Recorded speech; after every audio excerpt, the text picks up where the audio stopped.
Welcome to Suman TV. నేను మీ నవీన్. ప్రస్తుతం మనం ఎపియాన్ పెయిన్ మేనేజ్మెంట్ సెంటర్లో ఉన్నాము. మనతో ఉన్నారు క్లినికల్ హెడ్ డాక్టర్ సుధాకర్ గారు. హాయ్ సార్, నమస్తే అండి. నమస్కారం. సార్, చాలా మందిలో ఈ మధ్య కాలంలో చూస్తే అరికాళ్ళలో మంటలు, తిమ్మిర్లు లాగా కనపడతా ఉంటాయి. మెయిన్ అదే విధంగా మోకాల నొప్పులు ఉన్న వాళ్ళలోనే ఇవి ఎక్కువ చూస్తూ ఉంటాం. ఈ మోకాల నొప్పులు వచ్చినప్పుడు నిద్రలేని సమస్య కూడా వస్తుంది. అంటే మొత్తం అంత ఇంటర్లింక్ కనపడతా ఉంటుంది సార్. అసలు ఏంటి ఈ సమస్య ఎందుకు వస్తూ ఉంది? ఎవరినన్ను అడిగితేమో కేవలం జస్ట్ ఒక మాట చెప్పేసేస్తారు, విటమిన్ డెఫిషియన్సీ, B12, విటమిన్ డీనో అని చెప్తా ఉంటారు. సో అసలు దీనికి కారణం ఏంటంటారు? సో అదే అంటే మెయిన్గా మనం చూసుకున్నట్టయితే ఈ మోకాళ్ళు అరుగుదల వల్ల ఏమవుతుందంటే ఒకటి మనము నడిచే పద్ధతి ఒకటి మారుతుంది. సో గేట్ అనేది మారుతుంది. అది మారినప్పుడు స్పైన్ మీద కూడా ఎఫెక్ట్ పడుతూ ఉంటుంది. సో ఆ స్పైన్ కూడా ఫాస్ట్గా డీజనరేట్ అవడం అవుతుంది. రెండవది ఏంటంటే మోకాలు అరిగినప్పుడు అక్కడ ఒక ఇన్ఫ్లమేటరీ ఫ్లూయిడ్ రావడము, ఆ ఇన్ఫ్లమేటరీ ఫ్లూయిడ్ అంతా ఆ మజిల్ లేయర్స్లో ఉండిపోవడము, ఆ మజిల్ లేయర్స్లో ఉండడం వల్ల మజిల్ క్రాంప్స్ వస్తూ ఉంటాయి. సో మూడోది ఇంకోటి ఆ ఇంతకుముందు మీరు చెప్పినట్టే vitamin D deficiency, B12 deficiency.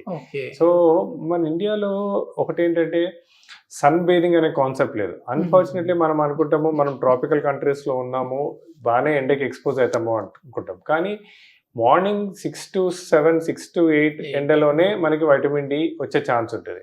కానీ మనకు ఆ సన్కి జనరల్గా ఎక్స్పోజ్ అవ్వము. సో దాంతో ఏంటి మనకి వైటమిన్ డి డెఫిషియన్సీస్ రావడము. ఇంకోటి స్ట్రెస్, రైట్ ఫ్రమ్ ఇంటర్మీడియట్ నుంచి మొదలుపెట్టి స్టడీ స్ట్రెస్, వర్క్ స్ట్రెస్, ఆ స్ట్రెస్ వీటన్నిటితో ఏమైపోతుందంటే మన గ్యాస్ట్రిక్ మ్యూకోసా లైనింగ్ దెబ్బతింటము. So B12 absorption తగ్గటము.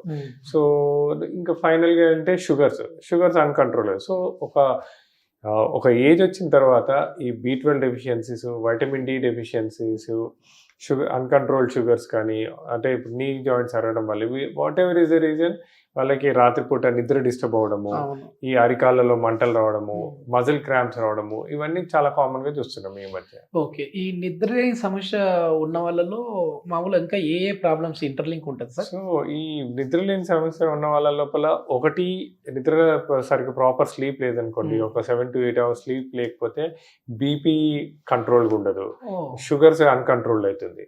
ఎప్పుడైతే షుగర్స్ అన్కంట్రోల్ అవుతుందో ఈ inflammatory conditions in the body వస్తుంది. సో ఇన్ఫ్లమేటరీ కండిషన్స్ వచ్చినప్పుడు ఏమైపోతుందంటే మన కాళ్ళ నరాల లోపల కొన్ని మెయిన్ నరాలు ఉంటాయి, అంటే పెరోనియల్ నర్వ్స్ అవన్నీ ఇన్ఫ్లేమ్డ్ అవ్వడము. ఆ ఇన్ఫ్లమేషన్ వల్ల ఏమైపోతుందంటే అరికాళ్ళలో మంటలు రావడము.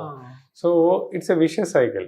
సో అరికాల్లో మంటల వల్ల నిద్ర డిస్టర్బ్ అవుతుంది, నిద్ర డిస్టర్బ్ అవడం వల్ల షుగర్స్, బీపీ డీరేంజ్ అవుతుంది.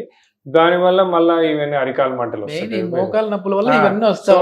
మనం ఏంటంటే అన్నిటినీ హోలిస్టిక్ గా ప్రతిదాన్ని ప్రాపర్ గా ట్రీట్ చేస్తున్నట్టయితేనే ఇవన్నీ సమస్యలు కరెక్ట్ కంట్రోల్లోకి వస్తాయి.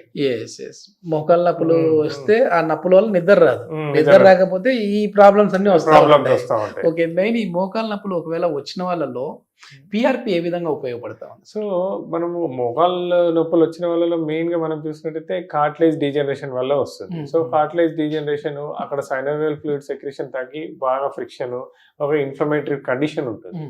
సో పిఆర్పి అనేది 2 విధాలుగా పనిచేస్తుంది. పిఆర్పి అనేది న్యాచురల్ గా బాడీలో లభించే యాంటీ ఇన్ఫ్లమేటరీ, అంటే ఎక్కడైతే కమిలిపోవడమో వాపులు ఉన్నాయో ఆ వాపులు వాటిని తగ్గిస్తుంది. ఇంకోటి రెండోది ఏంటంటే పునరుత్పత్తి, రీజనరేట్ చేస్తుంది, డ్యామేజ్ అయిన టిష్యూని రీజనరేట్ చేస్తుంది. సో పిఆర్పి అనేది ఒక మనిషి శరీరంలో ఉన్న న్యాచురల్ గా అవైలబుల్ థింగ్ అనమాట. సో దానివల్ల 2 విధాలుగా అనమాట, ఒకటి డ్యామేజ్ అయిన టిష్యూ రీజనరేట్ అవ్వడము and inflammation తగ్గటము.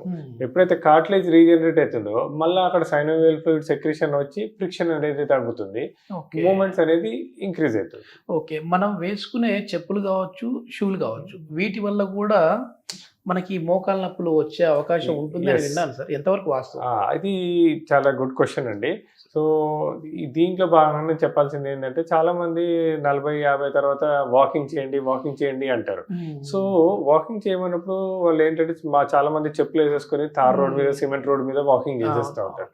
So that is not right అనమాట. అలా చేయడం వల్ల ఏమవుతుందంటే ఇంకా డ్యామేజ్ ఎక్కువ అవుతుంటుంది. సో మనం ఏంటంటే వాకింగ్ చేయాలన్నప్పుడు ప్రాపర్ సోల్ ఉన్న షూస్ తీసుకోవాలి, అంటే ప్రాపర్ సపోర్ట్ ఉన్న షూస్ తీసుకోవాలి. రెండోది వాకింగ్ అనేది యాజ్ ఫర్ యాజ్ పాసిబుల్ గ్రౌండ్లో కానీ గడ్డి మీద కానీ వాకింగ్ చేయాలి. తార్ రోడ్ మీద, సిమెంట్ రోడ్ మీద ప్రాపర్ షూస్ లేకుండా హార్డ్ చెప్పులతోటి కానీ ఎక్కువ దూరం నడిచినట్టయితే ఇంకా మనకి ఉన్న లోపల టిష్యూ డ్యామేజ్ ఎక్కువైతే ఉంటుంది. దానివల్ల నొప్పులు ఇంకా ఎక్కువైతుంటుంది. సో ఎప్పుడు కూడా ప్రాపర్ షూస్ ఉండాలి.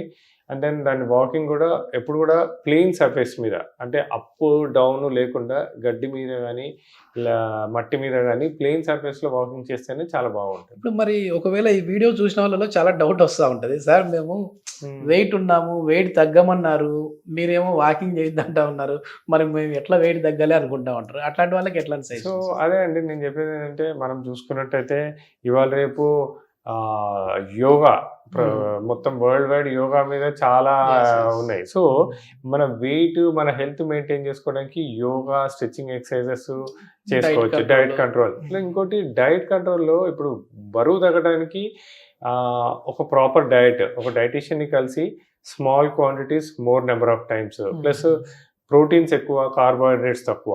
సో అలా మనము ప్రాపర్గా ప్లాన్ చేసుకున్నట్లయితే diet, yoga, stretching exercises, breathing exercises, దీంతో వెయిట్ మెయింటైన్ చేసుకోవచ్చు, మన జనరల్ హెల్త్ మెయింటైన్ చేసుకోవచ్చు, ఓవరాల్గా మన హెల్దీ లైఫ్ స్టైల్ మెయింటైన్ చేసుకోవచ్చు. మొత్తానికి చాలా వరకు కూడా హెల్దీగా ఉంటేనే, ఈ హెల్దీ లైఫ్ స్టైల్ ఉంటేనే మనం అన్ని రకాలుగా బాగుండేది. ఎందుకంటే ఒక్కటి చిన్న ప్రాబ్లం ఈ లైఫ్ సైకిల్లో ఒకటి ఇబ్బంది పడినా కూడా మొత్తం టోటల్ సిస్టమే. సో మనం ఏంటంటే ఎప్పుడైనా ఈ మెడికల్ ప్రాబ్లమ్స్ కి, అంటే musculoskeletal problems or medical problems కి ఒక హోలిస్టిక్ అప్రోచ్ ఉండాలి. అంటే డైట్, ఎక్సర్సైజెస్, స్లీప్, తర్వాత మనం పనులు చేసే విధానం అన్ని మార్చుకున్నట్టయితే లాంగివిటీ చాలా బాగుంటుంది. థ్యాంక్ యూ సార్, చాలా మంచి ఇన్ఫర్మేషన్. Thank you.